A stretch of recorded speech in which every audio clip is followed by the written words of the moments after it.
Ever feel like you're trapped in a worry whirlwind? Like your brain's stuck on fast forward and it's all about what ifs and ohs. Yeah, I know exactly what you mean. It's like we know it's not helpful, this whole anxiety thing, but knowing it and actually shaking it off, well, that's two different stories. So today, we're diving deep into how to outsmart those anxious thoughts, especially when they feel totally overwhelming. And the funny thing is, anxiety often tries to tell us it's doing us a favor. Right. Like, oh, I'm just prepping you for every possible disaster kind of thing. Exactly. It tries to masquerade as this helpful problem solver. But as we'll see today, sometimes it does the opposite. It just sends us down these rabbit holes of what ifs that have absolutely nothing to do with finding actual solutions. Okay, so for this deep dive, we're taking inspiration from this article all about challenging anxious thoughts.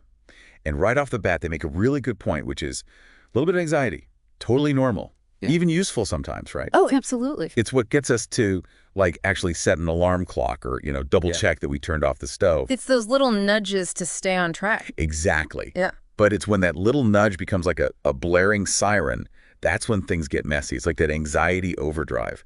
And in the article, they talk about how that's when we get into that counterproductive zone where instead of helping us solve problems, anxiety just kind of shuts us down. Yeah, it's like it throws a wrench right into the gears of our problem-solving abilities. Okay, so how do we actually like do something about it? Besides just telling ourselves to calm down, which never works, by the way. Right, because who can actually calm down on command? Exactly. So the article, it gives us this exercise, and it starts with picturing a situation, like something specific that tends to make you anxious. And just to give you an example, maybe it's public speaking, like giving a presentation at work. The good old presentation jitters. Yeah, I think we've all been there. Oh, totally. But here's where it gets interesting. They want us to break down this anxiety trigger, in this case, the presentation, into three potential outcomes.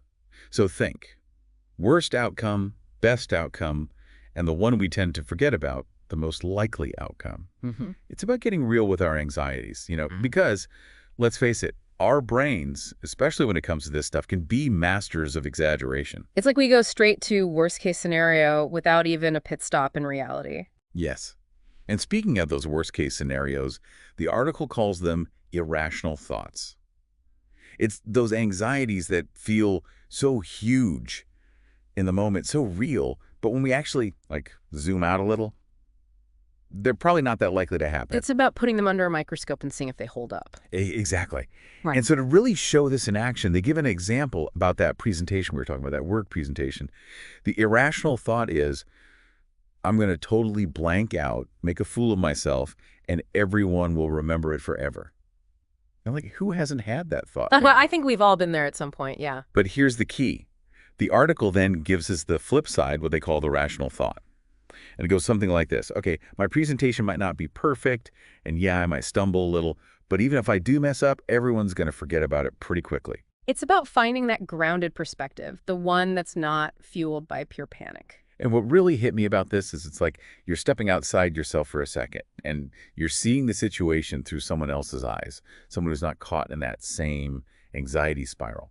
So for everyone listening, I want you to take a second and think back to that anxiety trigger we were talking about earlier, the one you picked.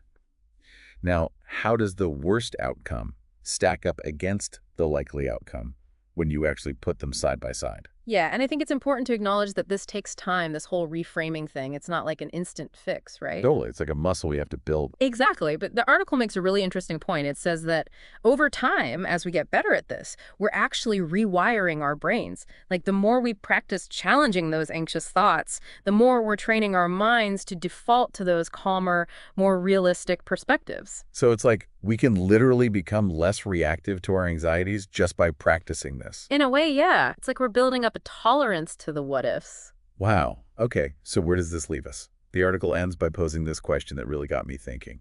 And it's this. Would our biggest fear, that worst case scenario, whatever it is for each of us, would it still matter a week from now, a month, a year?